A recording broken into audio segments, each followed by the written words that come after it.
Today we're continuing with advanced triggers on the Rigol MSO5000, and by advanced triggers I mean triggers that are not for serial buses and that are a little bit beyond the basic triggers, that is, things like edges and pulses.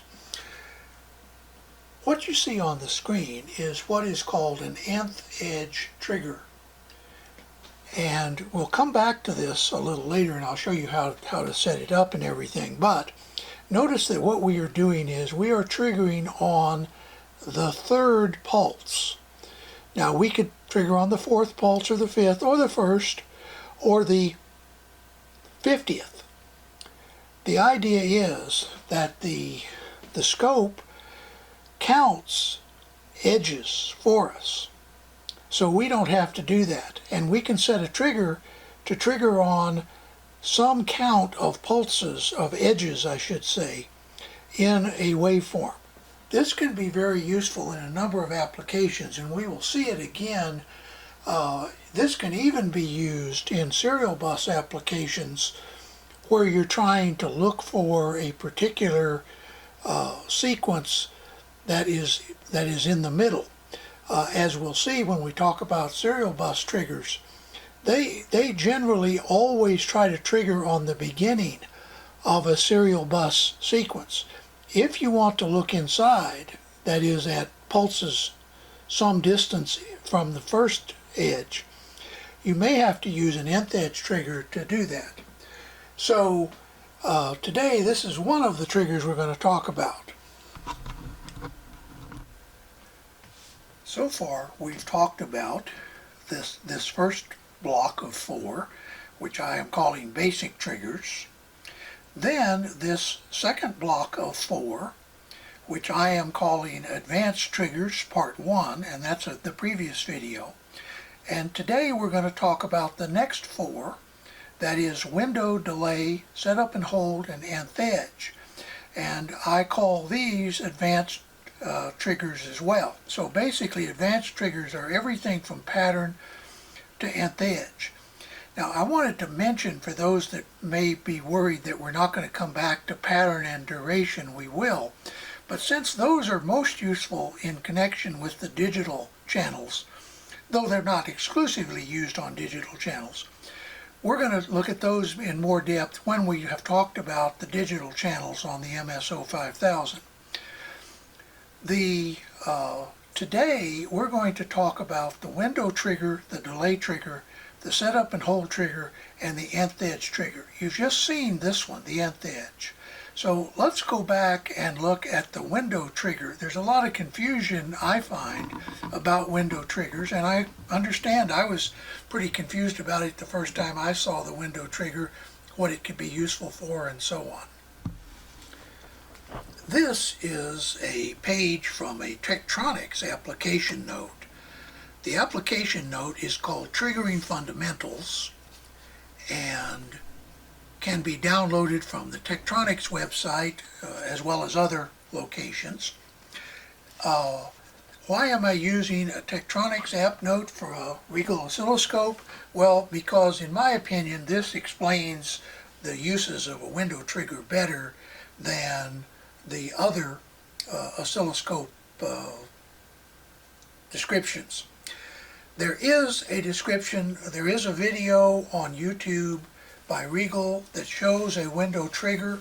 Unfortunately, in my opinion, it's unnecessarily overcomplicated in one respect and not specific enough in another. A window trigger is a way of defining a window. Let me zoom in on this and you'll get the idea.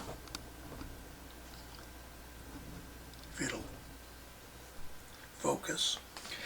There is an upper trigger level and a lower trigger level, and what you want to know is, do any signals ever intrude in the area between those two levels?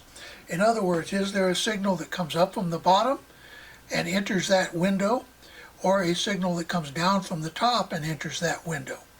Now it's called a window because it's not just two levels. There's also a time function that you can specify as well as a direction. So you can set up a window trigger so that it triggers if a signal enters from the top and stays inside the window for a specified period of time. I think you can see how useful this might be in certain circumstances. For example, one thing you could do is set the window to an upper and lower level, and then look to see if there are excursions above the upper level or below the lower level. For example, if you're monitoring a power supply for transients or excessive ripple. But what I'm going to talk about today is using window trigger for what is called bus contention. And for that, I have blown up this picture here. Let me zoom out a little bit, and you'll get the idea of what we're talking about. You see in this description a clock or a data signal on channel 1 and some other signal on channel 2. What often happens in bus systems is if the system is working correctly, only one device is supposed to connect to the bus, be active on the bus at any given time. But if two devices try to get on the bus at the same time, it produces contention. Now there are actually protocols like USB that use contention, and then it has a resolution mechanism and so on. So it's not that contention is always bad.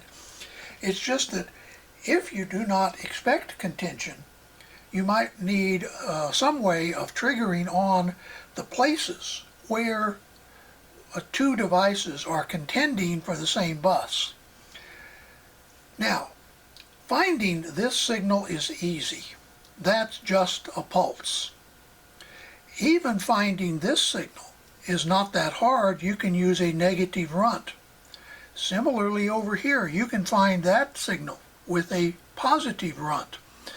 By setting the upper level above and the lower level in the middle of this, you can find these kinds of signals. But the problem is, it is very, very hard to find that signal there. That is a bus contention. This is now this may be a bus contention also, but this is a hard to find bus contention. Something is on the bus, and then perhaps something else comes on the bus and tries to pull the bus low while something else is trying to pull it high, and you get this in the middle. You may notice that you might be able to find this pulse, but finding this pulse combined with that pulse is very, very difficult without some kind of window trigger. Now, the new zone trigger makes this a lot easier, and in all fairness, the zone trigger is a very useful trigger that we'll talk about much later that can be used in bus contention. But the original window trigger was developed largely to try to find this kind of bus contention. So what are we talking about? Well, if you define a window between this point and this point, that is one here and one level here, and you say if a signal, a waveform, stays in that window for a certain period of time, say about half of this or 3/4 of this time, I want to trigger on that. Then it will trigger on this pulse and say, here is something that stays in the window. This one will also trigger, and so will, this one will also trigger on that same window because it's the same upper level, same lower level. But if you're looking for a pulse using the runt trigger, this one will trigger, this one will not. Whereas if you have a window, you can see this time, this contention, because while there's no pulse here, notice it didn't rise from 0 to that level. It came down from a 1 to an internal or intermediary state, and then went to a 0 later. It stayed inside this contention window for a period of time.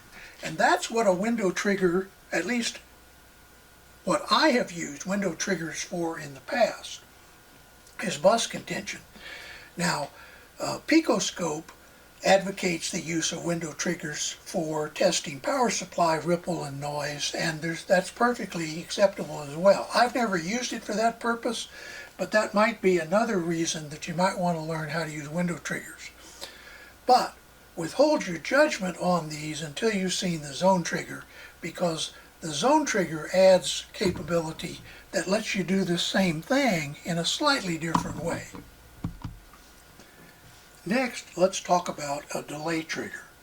Now, a delay trigger is a 2-channel trigger.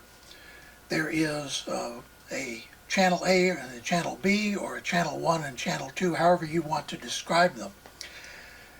And what you are looking for is, you want to know what the time is, or you want to trigger on the time between this edge, source A edge, and this edge, source B edge. You see in the upper right hand corner, edge A is defined to be a positive going and edge B a negative going. Now, these could both be positive, they could both be negative, or one could be rising and the other falling. That's up to you, depending on what you're looking for. What the scope does is, when it detects this edge, that is edge A, it starts a timer, if you will, and when it detects edge B, it stops that timer, thereby determining what the time is between this edge, that is edge A, and edge B. And if that time is the trigger time, the delta T that you have defined for a delay, it will trigger on that. If you have set it up so that, for example, you want to know, does this edge ever fall within 100 nanoseconds of this edge rising? So you set 100 nanoseconds as your delta T. You set this to rising, this to falling, and the scope will trigger if at any point there is a signal on B that falls within 100 nanoseconds of source A rising. It's going to be very useful. And the next trigger that we're going to look at, called set up and hold, is similar to this. In fact, you can use a delay trigger to determine set up and hold violations as well. But let's take a look at that trigger next. Anytime that you have a digital system that includes some form of latch, it can be a flip-flop, it can be a register, anything that is clocked and has a data input, and when the clock occurs, it is supposed to latch the data at that clock time. You become concerned with what is called setup and hold time. Setup time is the time before the clock that the data has to be stable to guarantee that when the clock occurs, it will latch the correct value. In other words, imagine that this changed just before the clock, but there is some delay in the device. Well, in that case, what you would be latching would be a 0, even though by the time the clock occurred, that signal had gotten to be a 1. And so this time that it has to be stable, the data has to be stable, is called the setup time for a latch or a flip-flop or whatever. And it's essential that you make sure that all of your data sources have enough setup time relative to your clock, or you will not get reliable data latching. Similarly, the data signal has to remain for a period of time after the clock has begun its transition for the device to be stable as well. Many latches and flip-flops, if the data starts back down towards zero, even though it was a perfectly normal setup time, but it didn't stay around long enough, the latch will become unstable or unreliable. So the time after the clock edge that the data signal has to remain at a stable state is called the hold time. And a setup hold trigger is designed to detect that. We're not going to do a setup and hold trigger today or a delay trigger, because we're going to come back to those when we look at embedded systems. But this is a setup and hold trigger. Notice it's also a two-channel trigger. There is a data channel and a clock channel. And now we return to the nth edge trigger. What we're talking about here is a train of pulses or edges, and you're interested in looking at one or more at a pulse or an edge that occurs after the first. Now if you use an edge trigger, you'll get this one. That's no problem. It will detect this one. And then depending on whether there is enough time between pulses, you can set the hold off time so that you might be able to catch the next one and the next one, assuming there's enough time between them. But what an nth edge trigger does is it lets you look not just at the first edge, but at the second edge, the third edge, and so on. You also can decide whether you want to look at rising edges or falling edges. Notice edge type, in this case, is rising, and edge number is 2. So it counts 2 pulses and then triggers. So let's take a look at setting this up on the Rigol MSO5000. On the screen is a burst of pulses. It's hard to see that it's a burst because what I've done is I've just done an auto set, and the auto set has produced this display. Now I'm going to increase the time-based setting. It's 50 microseconds per division. I'm going to go to 20, 10, 5, 2, and 1 microsecond per division. And what you see is a series of pulses. The oscilloscope is triggering on the first edge. Suppose, as we said, that we want to look at the third edge. What we do is turn on the trigger menu, select nth edge, and notice now, and by the way, this is the trigger level. You have to set the trigger level somewhere in the pulse train. Notice now that it's triggering on the third pulse. We could change that. There is a block down here that says edges 3. Let's suppose that we want to change that to, let's say, the 5th edge. Let me get the mouse. I like to use the mouse instead of the touch screen just because, like I say, I don't have these delicate kabuki fingers. I have American football fingers. So I want to change this to 5. Click on OK, and notice it immediately switches to the 5th pulse. This can be one of the more useful advanced triggers.